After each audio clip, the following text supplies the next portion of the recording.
All right. Underdog Joey, right? Look at this. Give him points. He not only covers, he wins outright, including in the AFC Championship game against the Chiefs. Call it 6.5, call it 7, call it whatever you want, because you got to call him a winner and the champion of the AFC Bengals. That's right, he's their guy, their captain, their quarterback, number 1 overall pick. Here he is at the podium off the win. Good. Yeah.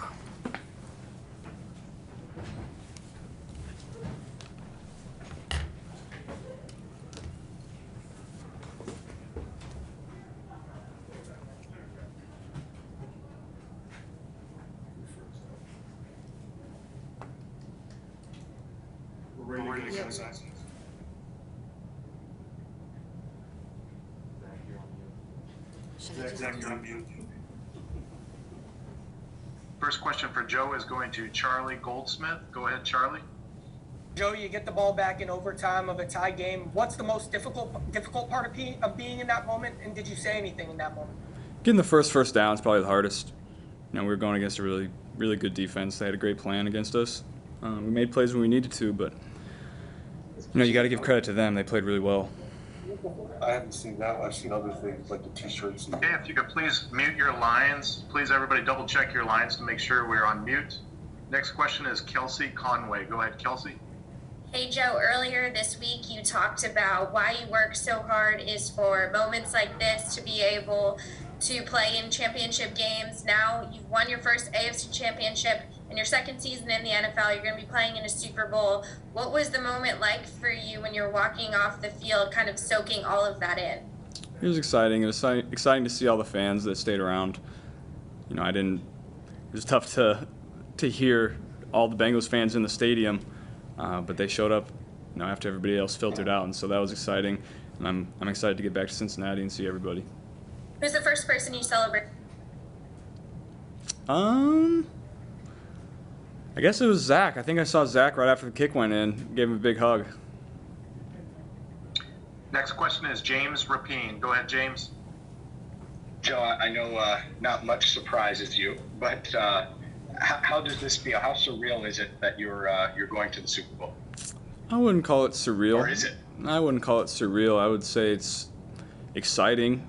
I think if you would have told me before the season that we'd be going to the Super Bowl, I probably would have called you crazy. But then, we played a whole season, and nothing surprises me now. I know the kind of guys that we have and the team that we have. So, there's still one left. We're excited about this one, but we'll celebrate tonight and then move on.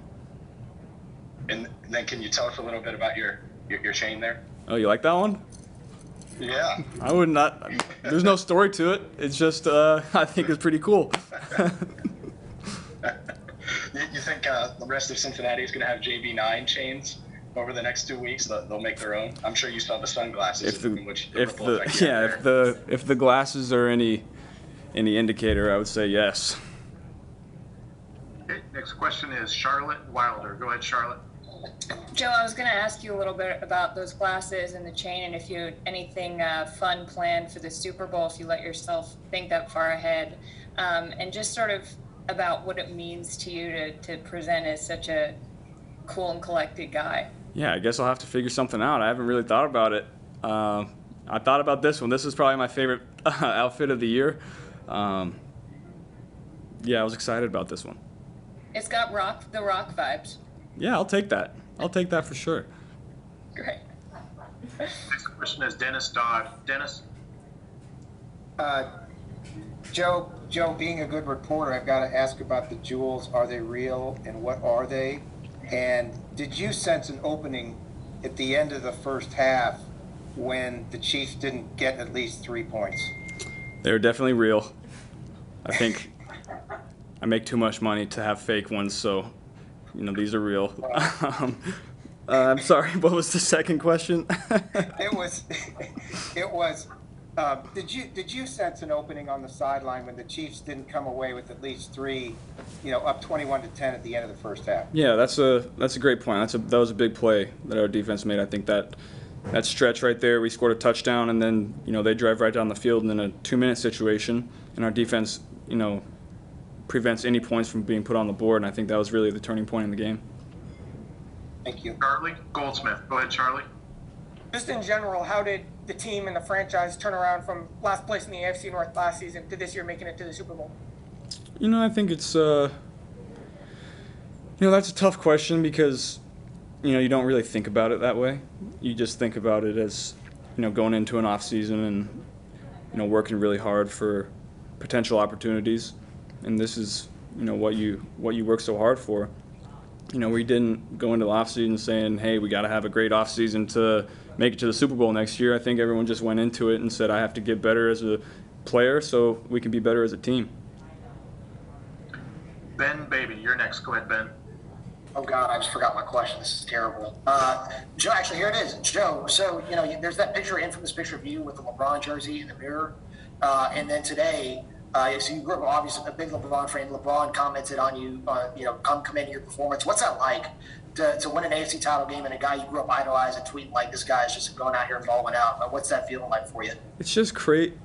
The situation that I'm in socially doesn't really feel real to me because, in my head I'm just the same old guy. But, one of my idols growing up, Kid Cudi, reached out to me yesterday. You got LeBron tweeting at me or whatever you said it was. That part is surreal. The football part, not so much. That stuff is crazy. You got a favorite Cudi track, just out of curiosity? So I listen to New York City Rage Fest every game day, right before I go out. Man on the Moon. I like all of his stuff. Next question is Jay Morrison. Go ahead, Jay. So Zach mentioned a play in the third quarter where he said it was one of your favorites, and it all went to hell, and you made something out of nothing and hit Chase. Do you remember that play? Can you walk us through that? And what kind of lift did that give you guys to make something out of nothing and kind of spark the comeback? Yeah, I don't remember exactly what play it was, but I remember just making something happen in the backfield, and Jamar did a great job of getting open for me. But I kind of knew going into the game that I was going to have to make some plays with my legs. I had a feeling that they would, double Jamar and double one of our other guys, and that leaves nobody covering me. So I knew that I was going to have to make some plays. Next question is Jarrett Bell. Jarrett? Hey, Joe, congratulations. Can you just shed some light on kind of how fast this has come together for the Bengals to be a Super Bowl team? You think about when you got drafted and everything that had to go into, 1 year to the next to now. Did it happen faster than you would have imagined? And also, second part of the question, when you think about the Bengals' history and never having won a Super Bowl and having been to the Super Bowl in so many years, what does this mean in that context as well? Yeah, I think if you would have told me coming into the league, when I got drafted that we'd be here this year, obviously it would be a shock. But, like I said earlier, now I'm not surprised. Playing this whole year, I knew we would have a chance to be here. But today was a great win for the organization, for ownership and the city, and me personally as well. So, it's a very exciting moment.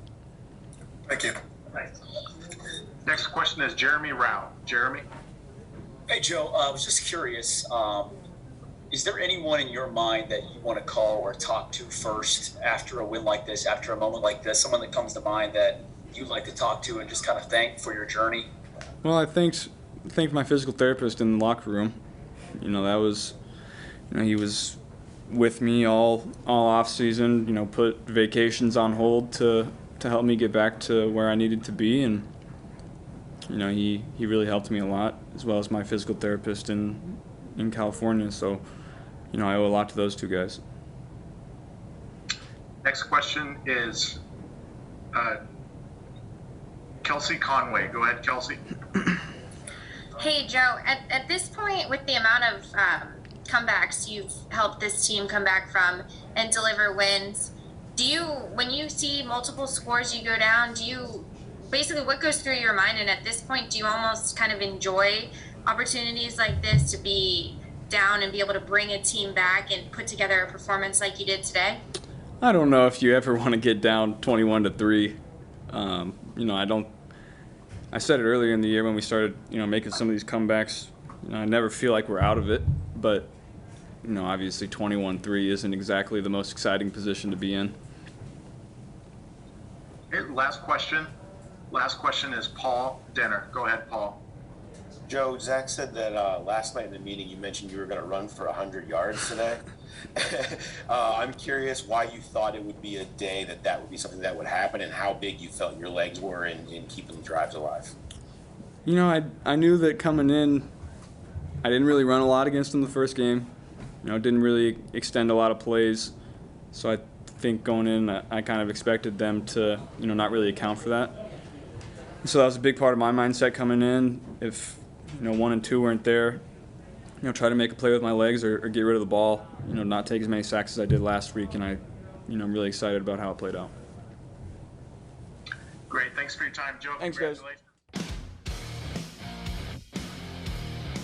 Do you want a sports network that delivers everything that matters about the game? The highlights, the picks, the instant analysis, no yelling, no fake debates, no politics. Hit the subscribe button and never miss a moment.